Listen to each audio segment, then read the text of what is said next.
Look at this data visualization. The small fraction on the left represents the physical currency being printed by the government, but the massive block on the right represents over 90% of the actual money supply. It is entirely digital. If the government only prints that physical 10%, we have to isolate the source generating the rest. Commercial banks create the vast digital majority. To prove exactly how banks do this, we need to examine the absolute rule of accounting, the balance sheet.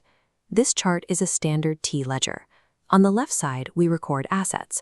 For a bank, an asset is something of value it owns, like a property or a contract that guarantees future payment. On the right side, we record liabilities.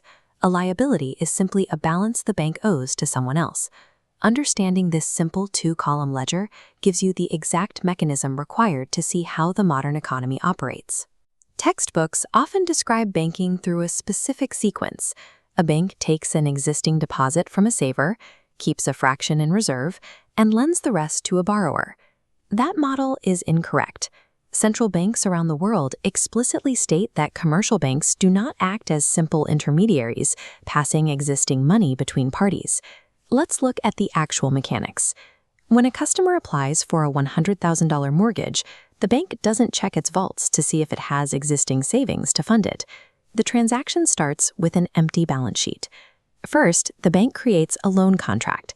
It records this legally binding promise to pay as a new $100,000 asset on the left side of the ledger. Simultaneously, the bank types $100,000 into the customer's checking account. Because the bank now owes this balance to the customer, it logs it as a liability. Look very closely at this new deposit block. This specific digital balance did not come from anyone else's prior account.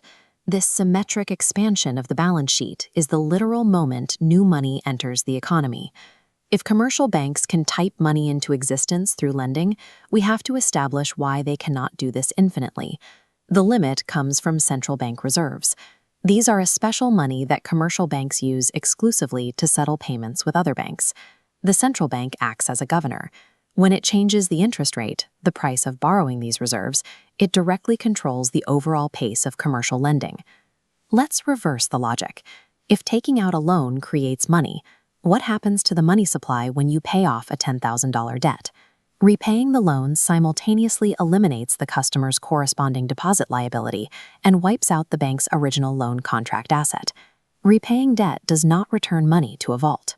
It actively destroys the money, removing those digital units from the economic system entirely.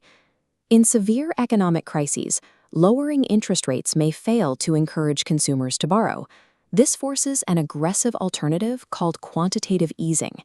Central banks forcefully expand the money supply by directly purchasing assets from the market. The mechanical result is precise. The central bank injects new reserves into commercial banks and creates new deposits for financial companies, without waiting for a consumer loan.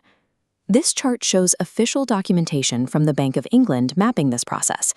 In the third row, you see the exact result, an expanded green reserves asset block and a matching red deposits liability block inside the commercial bank sector. We can distill these mechanics into 4 rules. First, money is overwhelmingly digital. Second, loans create deposits. Third, debt repayment destroys money. And fourth, central banks govern the pace. Money is not a finite physical resource.